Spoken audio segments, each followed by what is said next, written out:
Very happy that everybody's here for this experience of exploring college admission success, how we can combine life purpose and competitive edge.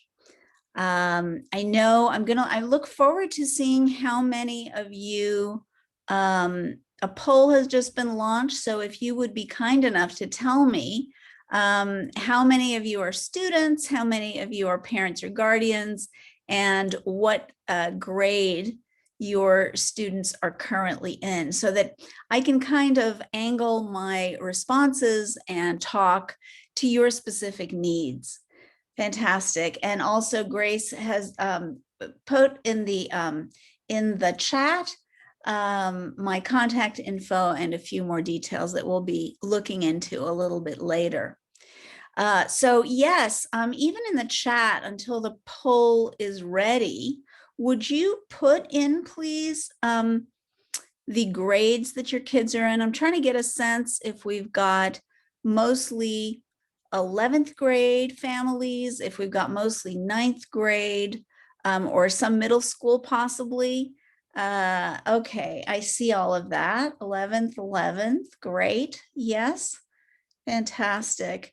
And if you would let me know also, since you're here early and, or I should say on time, but we have to wait a little bit, to let me know where you guys are from and what part of the country or world. Sometimes we get international students as well.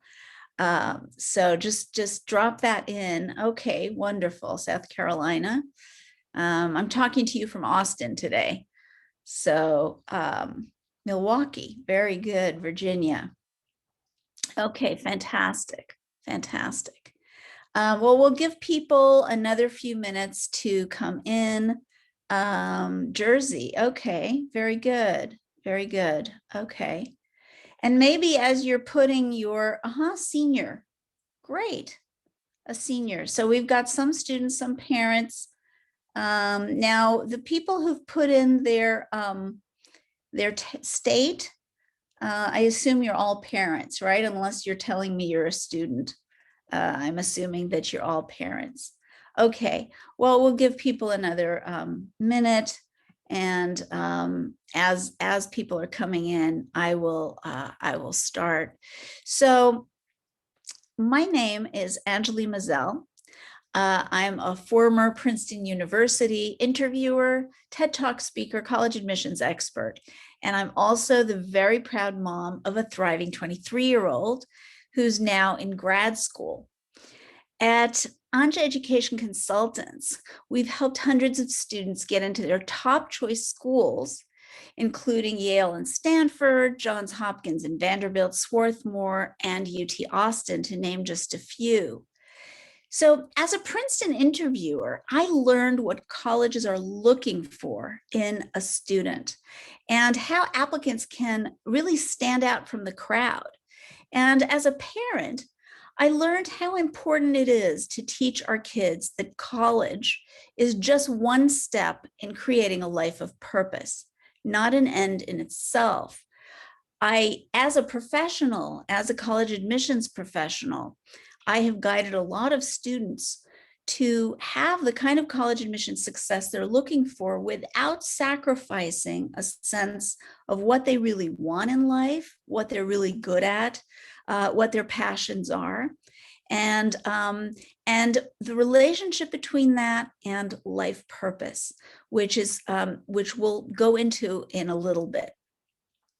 So what does this actually mean for you? Getting a handle on this process and feeling a little bit calmer. You know, I've been through it as a parent myself, so I know how complicated and nerve-wracking it is. And so the idea is to make sure that we are in the best kind of frame of mind, as relaxed as possible through this process, but also being very smart about it, very strategic. So what does this actually mean for you specifically? So what I want you to do is to visualize that it's October 15th of your high school seniors senior year of college. It's October 15th. And your teen has submitted 10 very high quality applications. They've submitted them early, and they've gotten the scholarship you were hoping for. The application results, the admission results are starting to roll in. And at this point, as a parent, you have the funds, the time, the money, the peace of mind to plan that winter break that you've been fantasizing for a long time. So what you're thinking about is not the stress of college admissions and how am I going to nag my kid to get them to complete everything or what's going to happen. No, what you're able to focus on as a result is to be thinking about, is it going to be beach or mountain? And in this scenario, what is your child thinking about? So instead of being close to burnout by juggling applications with schoolwork and extracurriculars and other responsibilities, and instead of dreading winter break because the kids will be cramming their applications and submitting subpar essays, your teen is now free to pursue the academic and extracurricular activities that are really meaningful to them. And also they are free to continue to focus on academics in their senior year, because first semester is really, really important for most of the college applications, first semester, senior year. And so they can do that without having to juggle everything. Now, I'm looking at the poll results, and we've got half of you are students, half of you are parents, and it looks like most are in 11th grade, with us 18% in 10th, fewer in 9th, and none in middle school. Okay, very good. Oh, I see somebody was having trouble hearing. Joanna, are you able to hear? I do hope so. Oh yes, Grace is handling it. Okay, very good. So how do we get to that place of October 15th with things done, and you can now focus, you and your child, and if you're a student, you are not cramming at the last minute, but you're actually able to focus on schoolwork, et cetera, and have a great winter break in your senior year. So how do we get there from here? Well, let's start with Tony's story. So Tony was a student I worked with, and he came to me in his sophomore year and said to me, I'm very good in math. Everybody tells me I should be an engineer. And then he kind of slumped in his chair and sighed. And I could see his heart was not in it at all. But then he said, kind of apologizing, he said, and I also make art. So when I heard that, I looked at what he had done. I saw he had an amazing amount of talent. I paired him with a mentor, an art mentor, during his end of 10th and 11th grade year. During the summer between 11th and 12th grades, he went to the Rhode Island School of Design. And by the way, they have online programs. So just saying, it's not because of COVID that one can't pursue some of these things. So he went to the Rhode Island School of Design. When he came back after the summer, he said to me, I am so thrilled. I know I want to go into architecture. Architecture is interesting because it combines math, which he was really good in, and art, which he was really good in. So he's now a very happy student of architecture at Rice University. Now, in his case, by making the right choices for extracurriculars, that because he had that guidance, so he was able to make those choices. Tony found out, what he wanted to major in. And then we could find his perfect match colleges to apply to. Additionally, this was aligned with his idea of what he wanted his life to look like. So I have a set of self-reflection exercises to ask students, how do you envision your life? Now, I'm not expecting any teens to figure out what they want and to know it, but it's starting on a path and starting to plant those seeds that will yield, the idea, plant the seed of designing a life that you want, designing a life of purpose, and that college is really only one step in that entire overall process. So the benefit now, apart from his admission to Rice, he applied early decision to Rice. Most of you know what early decision is. It's a binding contract. So when he found out that he got into Rice, he had to let go of the other applications. Meanwhile, he had been offered a $100,000 scholarship to Tulane. And this was not a need-based scholarship. This was a merit-based scholarship. The stats were good. The GPA was very strong and the test scores were strong, but truly it was a combination of his art portfolio that he submitted after Rhode Island School of Design, the essays that we worked on, how he pulled it all together. That's what ended up yielding the results. The benefit of this for you as parents and students is that if you have the guidance in career and major planning, it will save you time and money in college, because if you have more clarity, graduating on time is much more likely, and a sense of, already having a direction. Even if that direction changes. So, how would it have gone for Tony if he had majored in engineering instead of architecture? That's the question. So I don't think I would be hearing back from him as I do, with his enthusiasm that he has right now. So as a parent, what you can do now for your child is really ask them not what they want to be when they grow up. That's a bit of a fallacy, right? What do you want to be? It doesn't yield the self-reflection and the kind of creative approach to the future that we can have. So what is the alternative to what do you want to be? It's what lights you up, and what are the problems in the world that you see around you that you would like to contribute to solving? Now, looking at it from that point of view, even an architect, an engineer, any professional, an artist, we all have gifts and talents. The question is, how are we going to use those gifts and talents to benefit others in that process? And that is connected to life purpose, because life purpose has several components. And by the way, this is not my opinion. This is based on studies at Northwestern University, many others.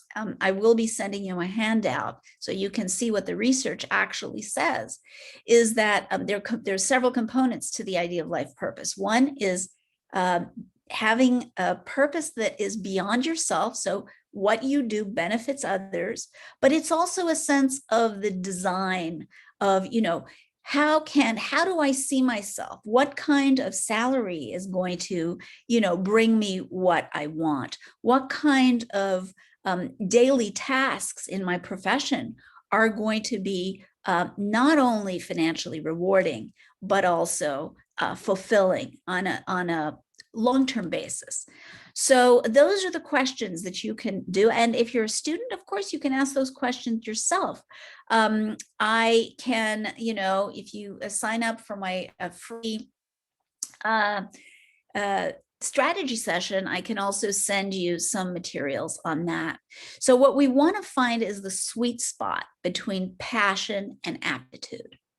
It's the I love doing this and I'm really good at it. And that's what Tony found. And that's what every person and every student that I have worked with and all of you can find, that sweet spot, and then build on that.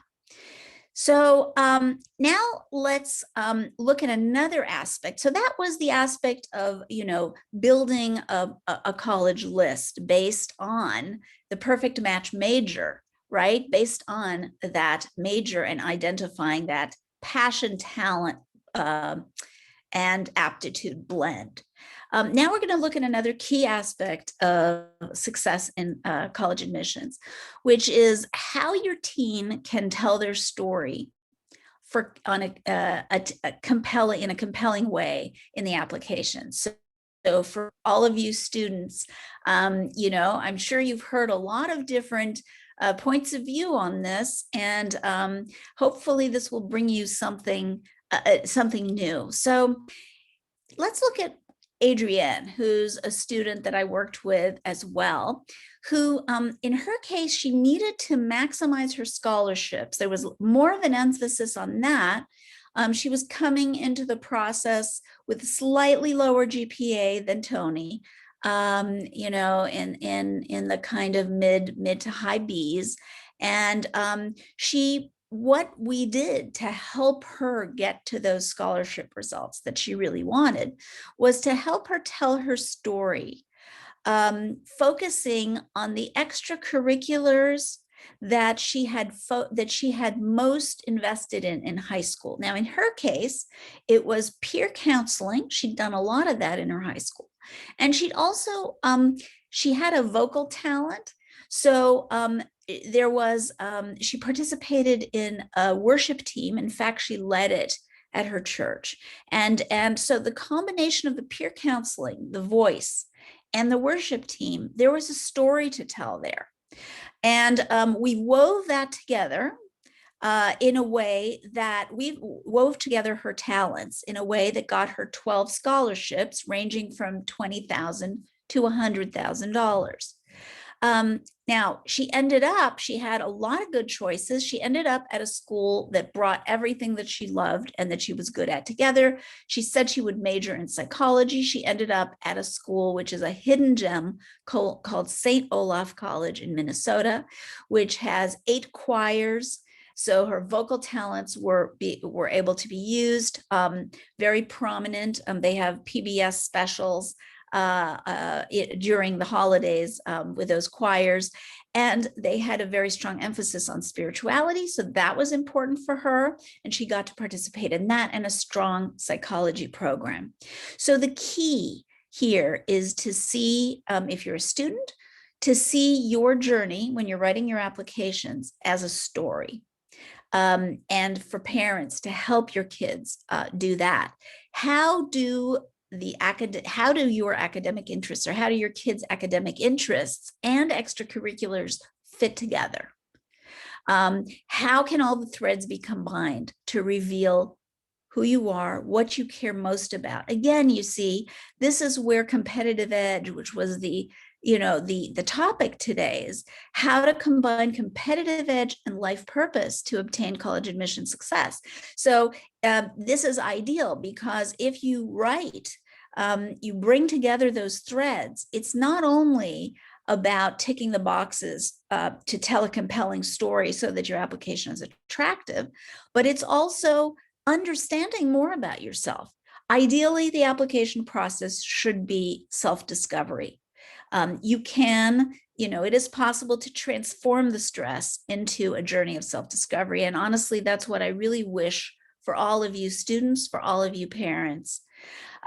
So the benefit, the first step really in figuring out how these threads can be combined to reveal who the student is to brainstorm. So if you're a parent, you brainstorm with your child to see the whole mosaic of the extracurriculars and academic interests, and to see if there can be some threads that make a great story. And the benefit is that the admissions results and the scholarships results are improved by doing this. I've seen this with Adrienne, but I've seen this with every single student I work with, because that's the goal of my work, to maximize the admissions results and the scholarship results. The other side of this is that if you do it this way, tell your story, then you are aligning really, and understanding and aligning with what means the most to you and how you've brought everything together in your life. Genevieve and her daughter, Luna, who I worked with last year, experienced those very same savings and that sense of alignment in the college admissions process. So I want to let them share their story with you directly. So just bear with me while I link their story to here, and you can hear them yourself.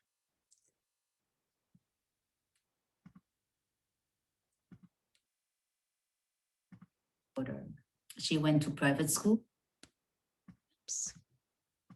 Hi, my name is Genevieve, and this is my daughter, Isis Luna. Hi. I'm originally from Belgium, the French part of the country, as you can hear, but I've been living in New York City for many years, where I raised my daughter.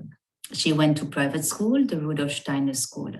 When we started the process of looking at colleges, we were introduced to Anjali.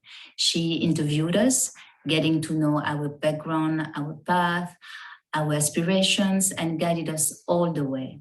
She could grasp my daughter's profile and make it attractive to the colleges. She was a tremendous help in writing the essays, and specifically how to target what the colleges want to hear or to know from a student. My daughter applied to 4 great colleges and was admitted to 3 of them: Smith, Fordham, and the New School. She decided to go to the New School next September, where she will study finance and languages. Plus, we received substantial aid like merit scholarship and grants to attend. We wouldn't be anywhere close to where we're at now without Anjali's help. She was demanding, professional, but kind and understanding, and we are so grateful we found her. So what Genevieve did not tell you is that part of the process with Luna, with her daughter, was identifying testing strategies. So parents come to me all the time and say, and students as well, and are asking me, what are we doing here with the test optional situation, the ACT, the SAT? I get many, many questions all the time. And the truth is that, these days, what test optional means is that if your student sends, if you guys send your SAT or ACT score to colleges, they will consider it, but it is not required. What that does, though, is it puts a lot of kind of confusion in the air, because students are not sure. Should I? Shouldn't I? This application season, I've wrapped up, I've seen many students who did not send their scores in do very well. The students that did send their scores in and that were, well within the top 25% of the scores of admitted students for that school also did very well. So the strategy has to be really carefully thought out. Now, keep in mind that even before COVID, many schools were already either test optional or test blind, which now test optional, we know what it means. Those colleges that were test optional before COVID, the cool thing is that they really are very comfortable with assessing students without scores. So that is an important difference. And you can find that out. A fair test is a great place to find that out, which ones were test optional for a long time. The ones that are test blind, and by the way, this now includes the University of California schools, UC, UCLA, et cetera. They are now going to be test blind. That means they're not even going to look at the SAT or the ACT. So test blind means even if you sent a score, they wouldn't look at it. So for the case of Luna, because she was not a great test taker, Once I sent her the diagnostic, first of all, to find out if she'd score better on the SAT or the ACT. I have a very good diagnostic for that. Once I did that, we decided that for her situation, in her particular, given all the elements that she was submitting in her applications, it really was not wise to submit the score because it would not be to her advantage. So there are many different ways to strategize around tests, and I encourage all of you to look into this very carefully because it can make a difference. Also, parents ask me, do students have to take the SAT and the ACT? Well, they certainly do not. And those who test well on the ACT sometimes don't do as well on the SAT.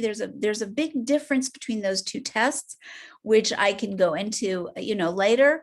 But there is a diagnostic to tell which one would be best, and they are quite different. They reward different types of skills.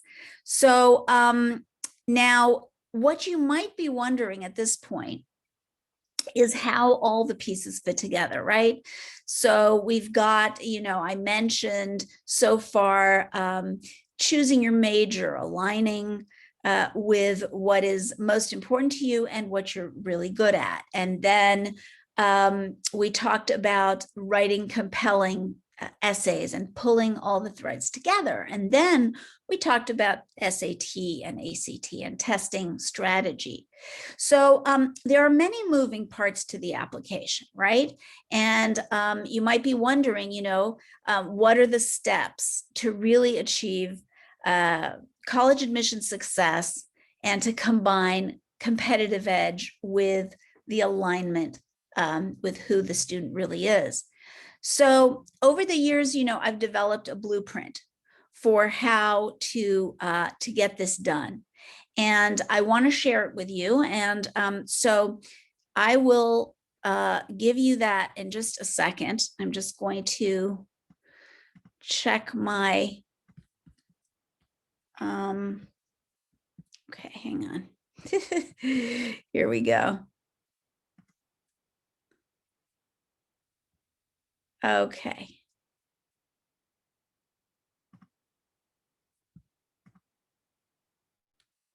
Okay, very good. Now, since none of you, I think, are in middle school, we'll skip right ahead to the 11th grade.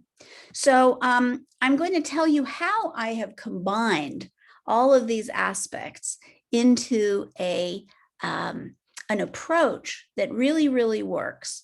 So let's start with this comprehensive approach, which is for the 11th and 12th grade students. Now, weekly meetings in 11th grade, spring and summer before 12th, and their monthly meetings at all other times. And then cutting edge strengths and interest assessment. So this goes along with what we were talking about with Tony's story.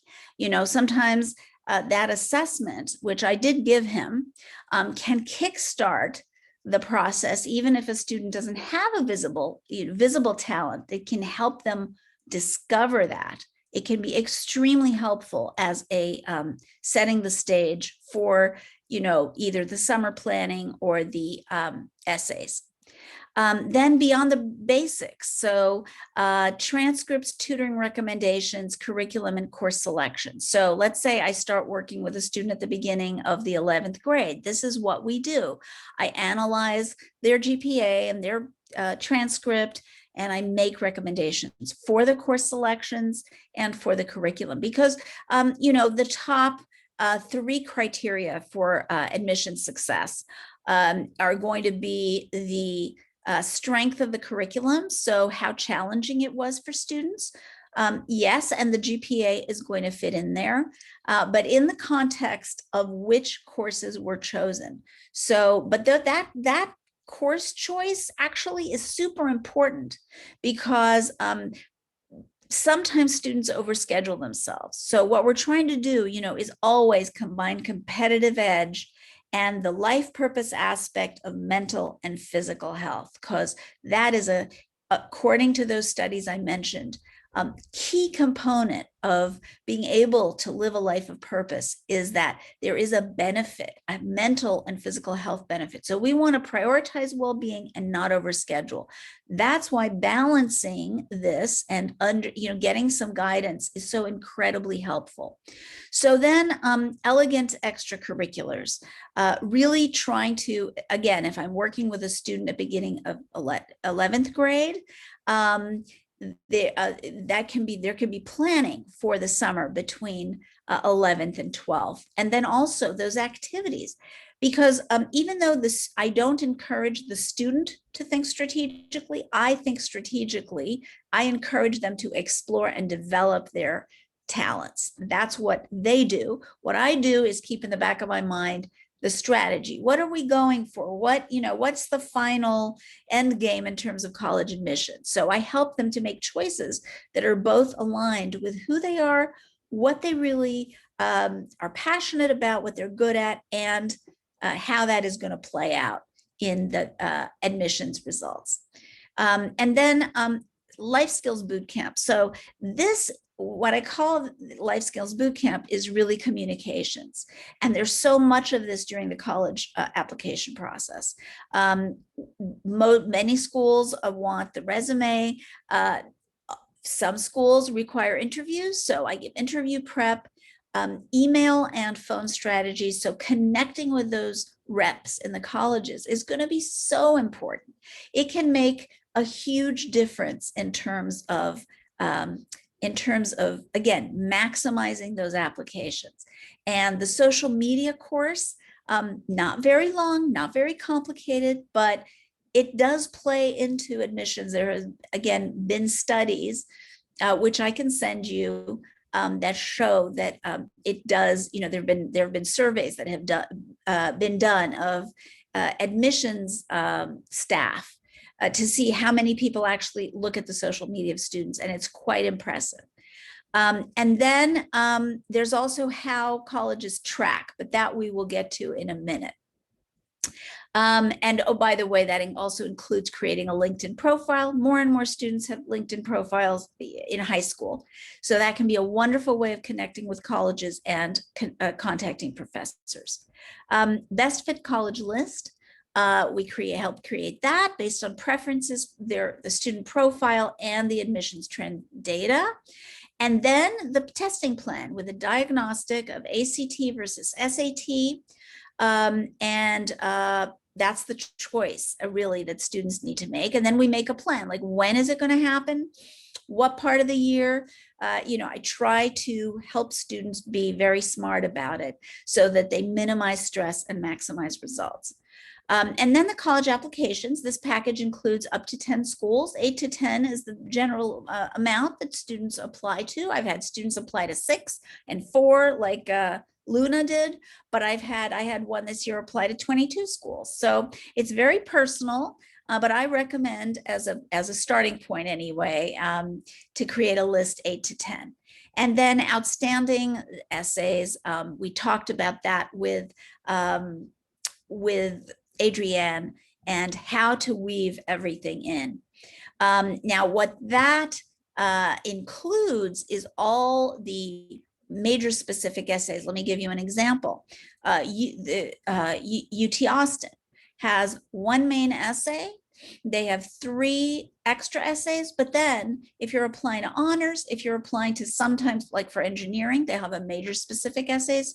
So for certain schools, there can be up to kind of 8 to 10 essays. Some are 1, some are no essays, and some, but what I try to do to kind of give an idea to students is budget around 3 essays per college, then it'll probably balance out. And then it includes like waitlist and scholarship negotiation. A lot of people don't know that waitlist is not the end. Also appeals. I've had successful appeals after results, admission results. Waitlist, also, there are some strategies that are extremely effective, and I've had good results with that at NYU, at Vanderbilt, just to name two. And then scholarship negotiation. So here it is the number, the financial aid package is not the end of the line. There are ways to do it, but it has to be done skillfully, and you have to know what to ask for and how to ask for it. So I train the students to be able to do that. And then throughout this process, I am constantly bringing the conversation back to life purpose, to college as a step in a bigger picture, and to growth mindset, which says, when there are setbacks, in school, in extracurriculars, I bring it back to what can we learn from this setback, not what does this setback say about me. That's the basic difference between growth and fixed mindset. It's what can this setback, what can I learn from this? So that's the basic idea. And now I am offering you, if Grace, if you would be kind enough to post that again in the chat, is to post the link, because for those who have participated in today's webinar, if you sign up in the next 24 hours for a 30-minute free 30-minute strategy session, and you choose either this package or the other one I'm going to be talking about, you will get, for this package, you will get a $500 discount. And for the other one, which is for 9th grade and 10th grade, you'll get a $200 discount. So I encourage you to sign up for that, because 30-minute strategy session gives you a chance to ask all the questions that you could possibly want, and to see, and we can see how I might be able to help. And then after that, so you need to sign up in the next 24 hours to get the discount. And then after that, if you decide that you do want to work with me, then you will get the discount. So I really hope that I get to meet with you guys. So the cost of this one, Grace, do you have that in there? Probably you do. Yes, there it is. Wonderful.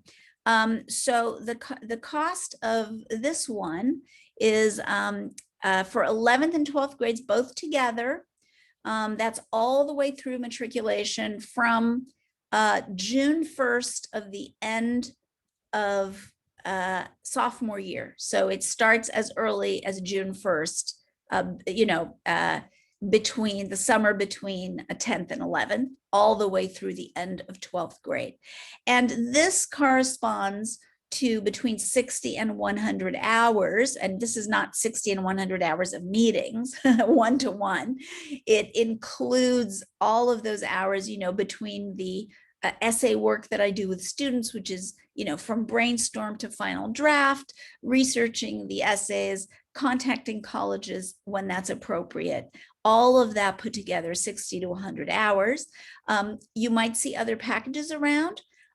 Normally, people in my field, are offering packages that are 20 and 40 hours. And that, that does not give the time, to really go into the personalization of the profile to make it super attractive. Also, the tracking of the applications by the colleges. I teach students how to leverage that. I help them understand the system. So, all that follow up with the emails, checking their emails, making sure that every single, the I's are dotted, the T's are crossed. That takes time. And, if you look at my track record, you will see I have put the highlights of my acceptances on that page. If you click on that link, you'll see the highlights of acceptances, as I mentioned before. So let's now, I'm going to go back, and what I'll do is now I don't for the moment, yes, if you have questions, please put them in the Q&A. Okay, please put them in the Q&A. I will now tell you a little bit about the 10th grade, the 9th to 10th. Actually, it's, middle school all the way through 10th. So again, with the polls, I believe 9th, there were a few people in 9th, and quite a few parents and students with 10th grade. So let me look at tell you about that. And just give me 1 second so I can get to that. Okay. So for your 9th and 10th grade students, what we're doing is we are helping you to explore your interests, just like I did with Tony, but we're also helping you build a profile so that when you get to 11th grade, you'll be able to weave those things, those aspects in, not only to the application, so that's strategy and competitive edge, but it's also going to help the students understand more about themselves by doing things like internships and personal projects, personal research projects, connecting with mentors in different fields. So specifically, what it looks like if you work with me and you're in 9th grade or 10th grade, or your kids are in those grades, is I have an initial interview with a student, and I give them a strength and interest assessment, a talent portfolio review. And so I look at what they've already done. So we don't just start from scratch. We build on the strengths that you already have, but that assessment can really help with the questions and our conversation. It can really help. And then I look over what a student has done, whether they're, an artist or, more into STEM or more into community leadership and volunteering, any or entrepreneurship. There are so many areas where student talent can be developed and showcased. So this is what we do to start with. And then we do this talent development 3D protocol, which is why the package is called Talent Development 3D. So it's the 3Ds of talent development: discovering, developing, and demonstrating the talent of the student through those areas that I mentioned before: mentor, pair, finding the right mentors in the fields that the student want to explore or deepen. Summer, so like some examples are, I have a student now who is doing a research internship in 9th grade, which is very difficult to find, generically.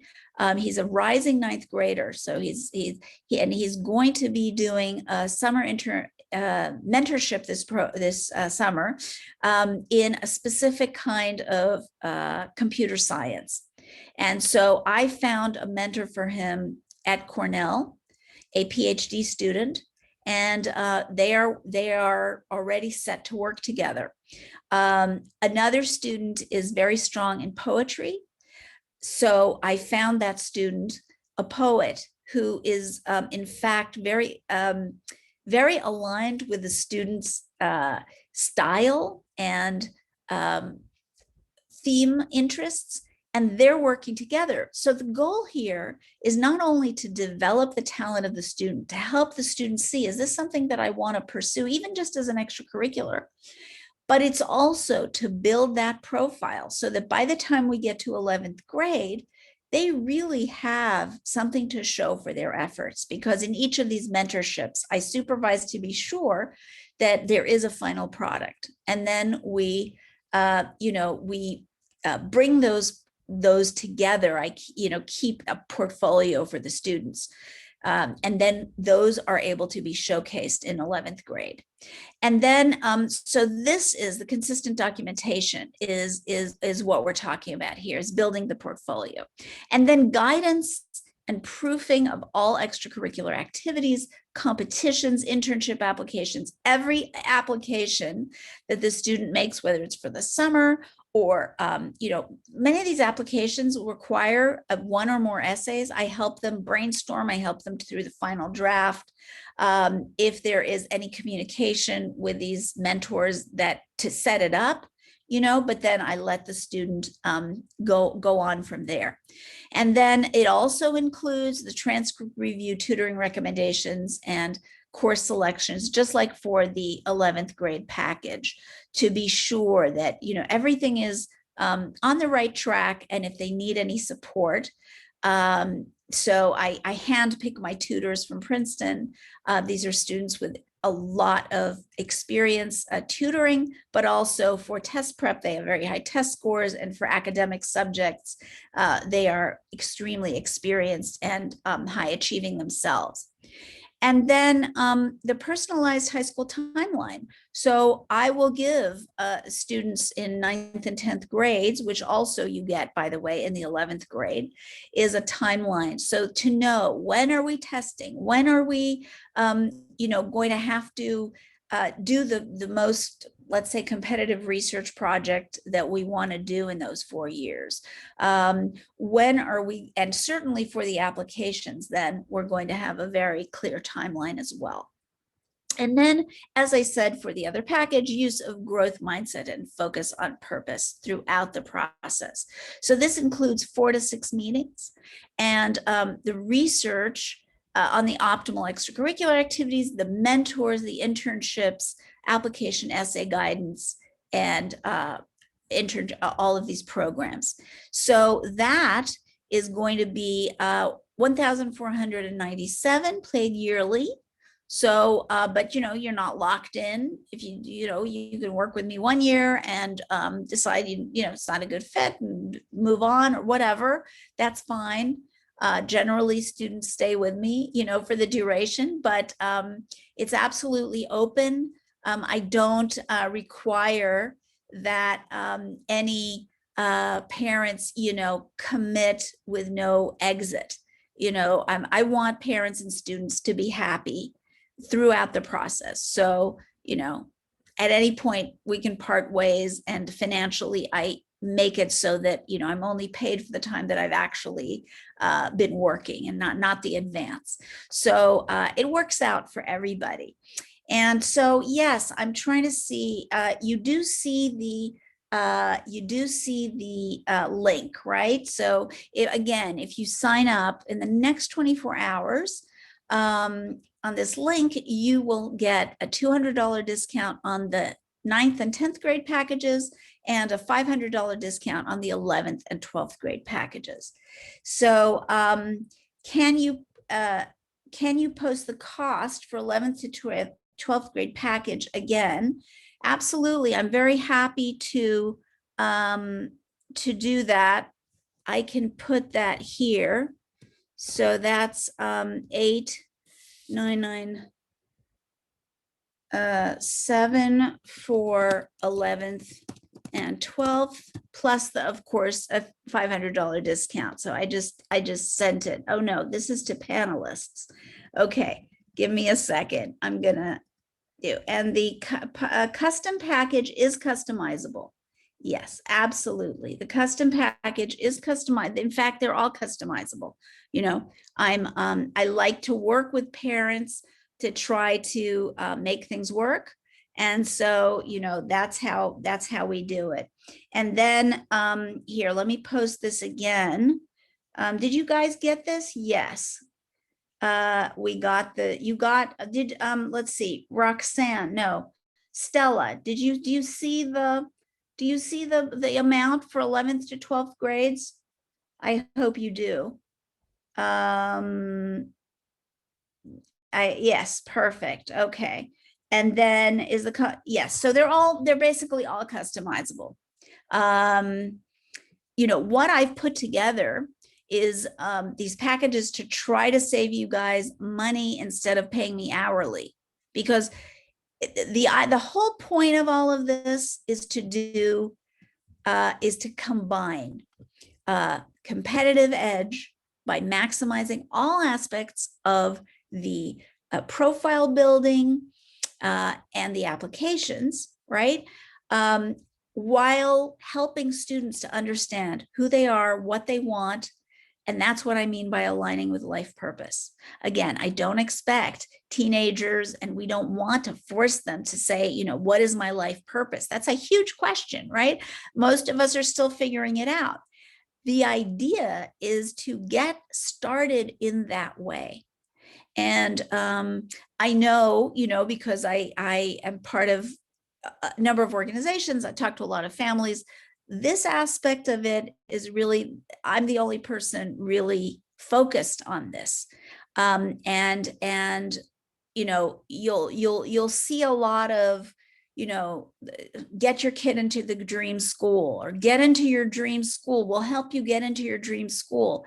You know, there's nothing wrong with having a dream school. There's nothing wrong in, you know, in reaching for what you want. Those are great things. However, at the same time, we need to place the college application process in the context of a student's life.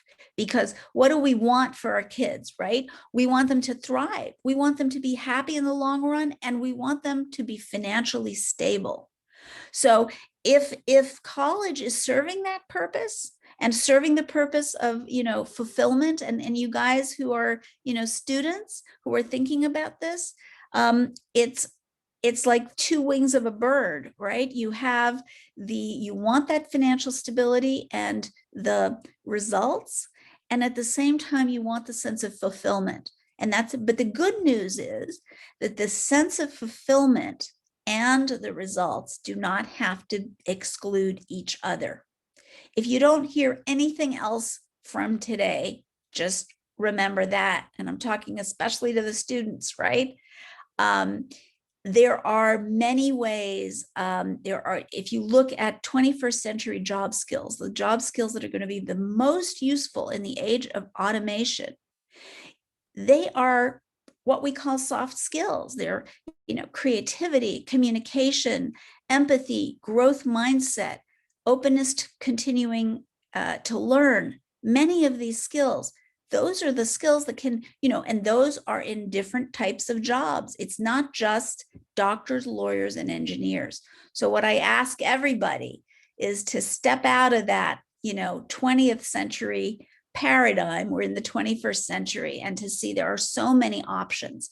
You know, if you look even at the gaming industry, multi-billion dollar industry, uses, you know, you can leverage artistic skills and creativity and other things. So there are many more options than we think. And that's what I find really, really exciting to help students discover. And guess what? As a result of this, they get admitted to fantastic colleges with top scholarships. So why do we have to sacrifice, you know, one for the other? That's what I want to know. The answer is we don't. I am extremely, can you post the link again, Grace, please, so that people have it without having to scroll up? Okay, so, okay, yes, is that for each year? So the 9th grade and 10th grade is for each year. So let me put this 9th grade and 10th grade per year is 1497. Yes. And then I'm sorry, it was 14. I'm typing and talking at the same time. 1497. And then per year, 11th and 12th. No, not per year. It's 8,997 for 11th and 12th together. Okay. Okay. Does that make sense? Okay, hopefully that does. No problem. So the question, I see a question. My student has very limited opportunities this past year for activities that will build resume. Does your process help students who might lean on extracurriculars and not much time left to find the opportunities? Absolutely. By the way, I see the Q&A and I will get to that in a minute. So please put your questions in the Q&A, but I will answer these chat questions right now. So absolutely. I have a list of over 40 different online extracurricular options for students. I've helped students throughout this process, right? So it's absolutely not a problem. On the contrary, this is the challenge for all of us right now, and the way that I've addressed the challenge of the online activities is to really find some outstanding opportunities. So I've got students, doing internships online, doing research mentorships, doing all sorts of things, not just courses. I had one student last year who was admitted to Tulane, who is a musician, and he created some online concerts, fundraising concerts for first responders. There are so many ways that students can leverage their talents to build a profile and to really benefit others. So the result is it's very fulfilling for the student. You see how it is win-win. So I hope that answers it. By the way, of course, if I don't answer the questions, I'll be really happy to connect with you during the free strategy session and we can talk more. And then now, yes, college admission strategies in general. This is exactly what I have been talking about. These college admission strategies are precisely what I've been talking about for building a college list, for building a profile that is not only about checking off boxes, but that truly corresponds to the student. We've been talking about making sure that SAT versus ACT diagnostic is done, and then finding those the right testing strategy. How to create an essay that is compelling is all about weaving those aspects together. So these are general admission strategies. Now, Liana, if you have specific questions, please, feel free to put them in the Q&A and I'll be very happy to answer them. Okay. Is there pricing just? Yes. So Libby, 11th. Yes. So 11th grade and 12th grade are a block because I start the student off in 11th grade to make the stress less. Because if we start in 12th grade, it's doable. And I see a question about 12th grade. It's definitely doable. But it is much more difficult for the student to have to juggle everything together, right? And it becomes much more difficult. So the idea is we stretch it over the time, and it makes it incredibly effective. Because the other thing I didn't mention is, why are we starting in 11th grade? Well, many colleges are on a rolling admissions basis. Now, some of them that say they are not on a rolling admissions basis are actually on a rolling admissions basis, especially during COVID. And let me explain why. And what that means, by the way, is first come, first serve. So what that means is the earlier you submit your application, the closer it is to when the application opens and not to when the deadline is, very often the higher the chances. And the reason is colleges are under a lot of pressure. And by the way, this is not only, big public colleges, or even not only the small liberal arts colleges. All colleges are under pressure right now for their yield, which is the percentage of students admitted who actually enroll. So what that means is they have to predict who is actually going to enroll if I admit them. And they are allocating many, many times, including a school like UT Austin. They are allocating resources and scholarships and spots as students apply. So that's one of the reasons I have students apply very early, closer to, generally as much as possible in August, trying to get the whole thing done by September 15th by September 15th of the senior year. So a lot of the work is done between 11th and 12th grades in the summer, but by laying the groundwork in 11th grade, even that summer is lighter because often students are juggling their applications and an internship. So it is a lot for them. Now, can you just do 12th grade? You can. I do have a package for people that arrive after September 1st because they didn't, this is people who contact me at the last minute.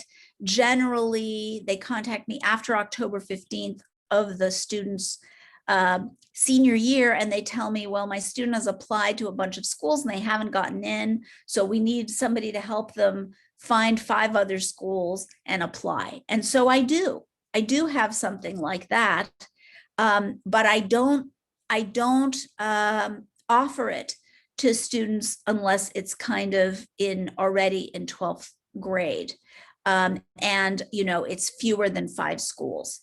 So I'm very happy, Alexis.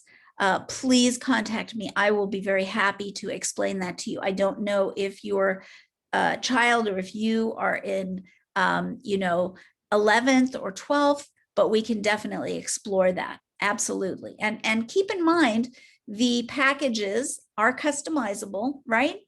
So if a parent comes to me and says, well, we've already done X, and I feel it really has been done to my satisfaction, which means that I can incorporate it in the plan in a way that will maximize admissions, then that's fine. We can customize. So that's what I wanted to say about the customization. So the questions here, do you have a payment plan for the 11th to 12th? I do. And I work with parents individually. So, I've never had a problem with parents. I don't demand it all at once if a family can't do it. So I can definitely work with you. And then what are a few ways to elevate our essays? Okay. So elevating essays, I'm going to come back to that. Let's see. Yes, I'm going to come back to the essay, but I will come back to it. Yes, college tracking. So college tracking is interesting. Colleges, I'll summarize it this way. Colleges are businesses. If you understand how Amazon tracks you, you're going to understand how the college tracks you. That's a summary. So knowing that, there are some very specific strategies that students can use to use that to their advantage. And that's just the way of the world right now. And so, I feel that I am actually giving an important life tool, because we need to know how companies are using our data, how they are following us. And so, similar kinds of things, clicks matter. So they're looking at, are students clicking on, are they clicking on the emails? Are you opening your emails? How much time are you spending on their website? I'm not talking about like setting up another computer and spending hours on their website, but there's certain real simple things, if you're really interested in a college, not to ignore. That's the main thing. That's kind of a summary. Let's see. Good idea to send SAT or ACT scores to university before sending an official application.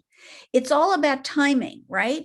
So I generally recommend that be sure that you're applying to the school, because it costs money to send these things unless the student has included them in the list when they're taking the SAT or the ACT. So I'd say first be sure you're applying. Be sure it's the highest score that you're going to get. And, generally, I think it is easier for the colleges if they have your application and then they get your scores. But sometimes the timing is such that, if it's at the last minute, you may have to send the scores before the application, and that's okay. I just don't think that that's optimal. But if you have to, it generally is okay. So thoughts about applying on preparing for AP exams this year. Right. Yes. So colleges are really struggling with trying to make sense of this landscape. And they're doing mostly a really good job, but it is important because they've taken away the SAT subject tests, AP tests, not the AP classes. The AP tests are now really important, right? Now, yes, there are issues, the test security and credibility and all of this. But for the moment, think about it. What are the colleges getting? They may or may not get an SAT score. They're not going to get an SAT subject test score because it's been eliminated. So they've got, if they get an AP score, boy, that's already wonderful. So I think those are becoming more important, and I would focus on trying to do as well as possible on those. Okay. Kicked out of my quest for the free 30-minute. Do I have to sign up? No. You're not have to sign up for anything, the package. What I'm saying is, if you sign up in the next 24 hours for the free 30-minute session, then if you decide to work with me, I will give you the discount. That's it. Okay, Pradeep, I hope that was clear. You definitely don't have to sign up. Okay, only if it makes sense to you. Okay. Yes. You're absolutely right. The college admissions process is incredibly expensive, and unfortunately, college access and fairness is something that we're not there yet. And just so you know, I work pro bono every year. That means I work for free with, one family, scholarship family of very high achieving students. And so I try to do what I can, and so, but the other thing is, that I, as a part of my professional association, we are really actively, as a group, we're trying to help with that, because, and many of us, so coaches in my profession volunteer. So I also, there are associations where we can give our time for free. So that's on a small scale, but I completely agree with you that, but again, if unfortunately, I don't have unlimited time myself. But even when a family can't afford to work with me, I will give them the names of nonprofits that actually provide some support, but some coaching support for free. So I don't want, to ever let somebody who asks me for help go, turn them away. I will never do that. So if I can't work with them because my slot for, the working for free with a family has filled up, and my, and volunteering doesn't make sense, then I will connect them with a nonprofit. So to answer your question, there are organizations that are helping students, and I'll be very happy if you want to reach out to me to connect you, if that's your situation or somebody. So that's okay. So if I took my AP exams after applying for college, can I still send them to the colleges. Yes. Now, what I don't understand, Miranda, is if you, what stage you're at. Have you already gotten, are you in 12th grade? Have you already gotten, no, you must be in 11th grade. But yes, the AP scores that you take, for example, in May of your, May of your senior year, those AP tests, sorry, not the courses, the AP tests you take in May of your senior year, you're going to get results from that. Those results, some colleges will actually give credit for AP tests. That's how it's going to be used after you apply. Now, when you say after you apply, if it's like you've applied in August, generally, if you're applying, between August and December, generally, of your senior year, and your AP tests, you're taking them in May of your senior year. So they will help with credit, but they're not going to help with admissions. So I hope that helps.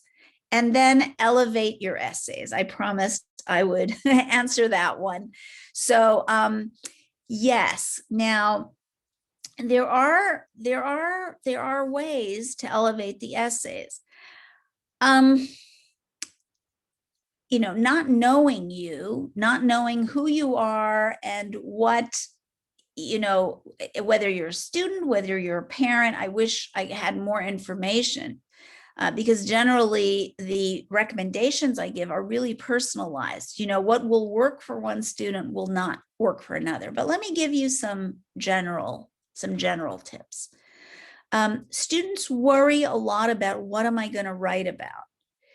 While it's true that there are some topics that are very cliched, and they are topics that the colleges have seen over and over, there are topics like that. And for example, being the underdog in a team, and then the team pulls through at the last minute and it's victory, that's just an example. However, even that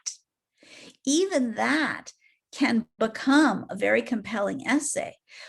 What matters is showing, first of all, passion.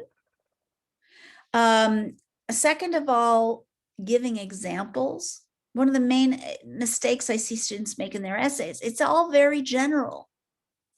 Make it lively. Look at a novel that you love and ask yourself, why do I, take up your favorite page from the novel you love and ask yourself, why does this work? If you apply the same things to the essay, it'll be very successful. Give examples, convey passion, and show growth. Okay, if you do those three things, you're already ahead of the game. Now, in terms of, taking it to another level, there are different, there are different structures of essays that can be that can work very well. So, you can frame the essay with a story, start the story, talk about the essay, and then finish the story. That can work really, really well. You could read some of those. New York Times comes out with them every once in a while, essays that worked or whatever it is. And you can see, there's such a huge variety. But it's really play to your strengths and don't try to tell them what you think they want to know.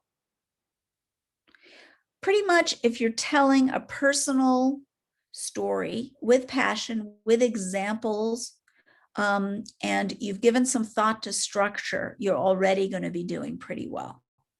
I hope that has helped in some way. So let's see. And of course, feel free to connect with me, and we can talk further about your specific situation. So, okay, well, listen, I have been so happy to spend this time with you. I hope you've gotten something out of it. Again, Grace, would you be kind enough to put the link? Here it is again. Okay, so just to reiterate, if you sign up in the next 24 hours for a free 30-minute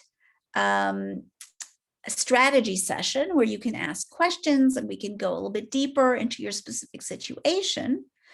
Then you will be eligible for the $500 discount for the 11th, 12th grade package, should you choose to sign up for that, and for the $200 discount for the 9th and 10th grade.